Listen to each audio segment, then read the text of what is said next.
dito sa Botanical Garden ko.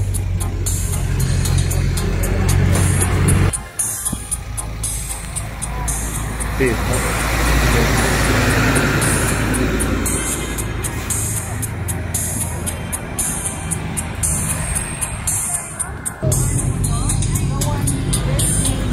Lang po, ano pa po? Ito po ay gawa ni Randy Gomez, farmer po. Ito ay kaladyo ni Wangkam. Ito po ay Vegas, Cuban. Ito yung botanical. Dito po tayo, dito tayo. Dito po tayo. Ito nasa ring. Alas 2.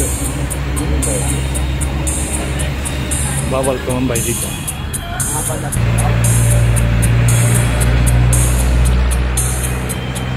Ano okay na? Bagyo.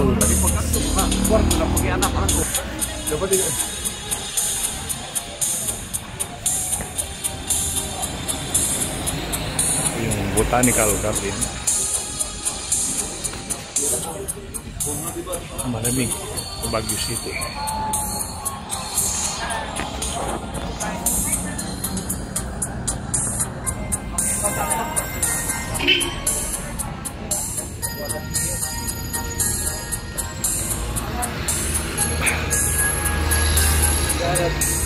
Kadat mga boss.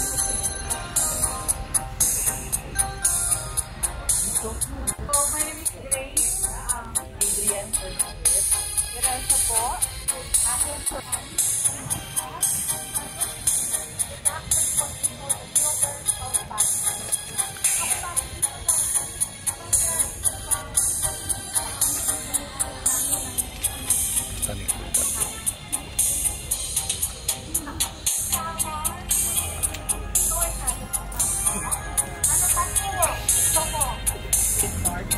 One very notable thing that international sister cities and of course the local government of the City.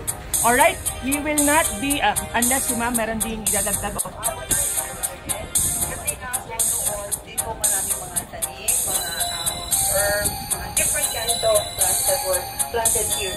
Tapos dito po ay former zoo. Dito po may mga wild animals. Alam niyo naman po sa isang zoo, mga iba't ibang klase ng mga mapapamit na kayo. Kaya lang may question lang. Ako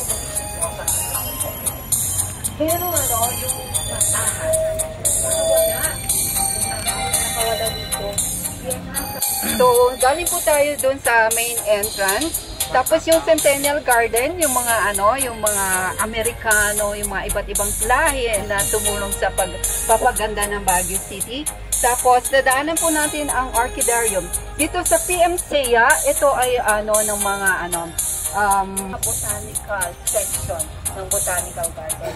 Pupunta po tayo sa Japanese Tunnel, kaya mahihilo po kayo sa pupuntahan natin, pero in 30 minutes lang po, kasi pupunta tayo sa Japanese Tunnel, pupunta tayo sa Korea Garden, pupunta tayo sa Chinese Garden, pupunta po tayo dito sa Thailand, okay? So, dito na po tayo mag-umpisa. Alright? Ang ano lang po, kung meron kayong mga pupuntahan na lugar, kung gusto nyo magpa-picture na po. So, dito na lang po tayo.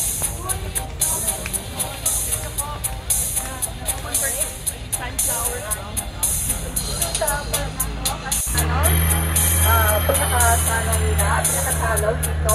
Okay, dito po. Picture po tayo dito.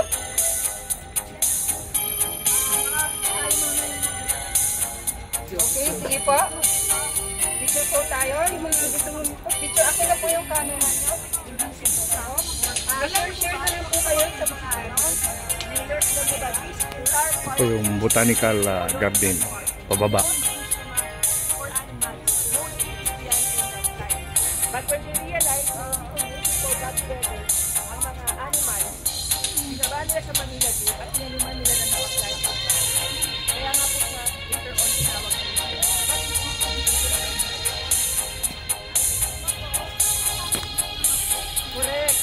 Botanical Garden. Correct. Very good po, observation. So, nakakapagpapalala na siya ng shake. Okay? Tapos, kapag meron kang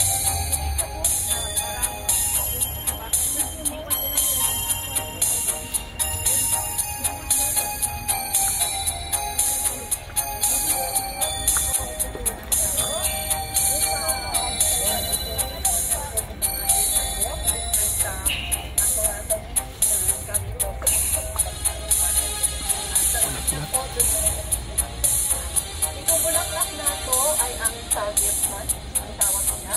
Kaya, pero yung mga toketo, yung mga talim po yan, mga resto, yan po ang mga target month na tawag niya.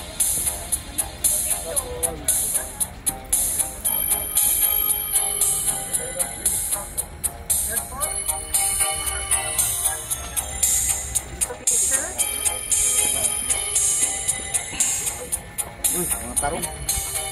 Padamo harap ito. Okay. So, ito po yung tanim dito, hindi lang siya namumulaklak. Ito po ay Angel's Trumpet. Ay, iba't iba po ang kulay ng picture. Para Hindi lang yung makatubo. tapos, ito po, ito. Ito po, sa may, hindi lang camera po ang gagamitin ko. Mag-isip na po kayo kung ano po yung mga yung mga tanim ninyo doon sa lugar ninyo na pwede nyo ilagay. Tapos pwedeng pagandahin at pwedeng ilagay mo sa Okay, sige po, pasok niyo po.